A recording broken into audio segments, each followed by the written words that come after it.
There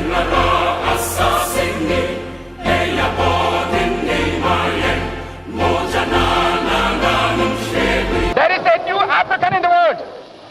That new African is ready to fight his own battle and show that after all, the black man is capable of managing the whole affairs.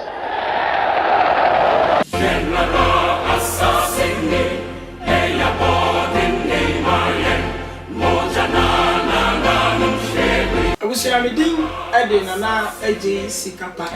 Nana eje sikapa nso ni dia na I like radio here and attention TV.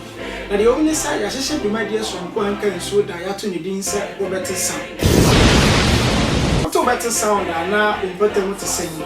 Obro na wote so MP na dwuma ese so oye se pressure we dani ni waye. Afi asamene man ya to abama wo nso wakwan wusuo ene wo security na se bambo etisen. Anenti ani ahyehyɛ dwumadi a yato ne din sɛ wobɛte sound. Wobɛte sound dwumadi no yɛ ne anipa bebrebe ɛna bɛdi nkɔmɔ. Afei wo so a wohwɛ me no wo tuturuti ɛna mahyehyɛ dwumadi ma ɛne sɛ frɛ me. Fa me kɔ mbotem ɛne amabɔne a ɛnyɛ ɛnkɔso no ka kyerɛ me na mema obia ɛnte sound.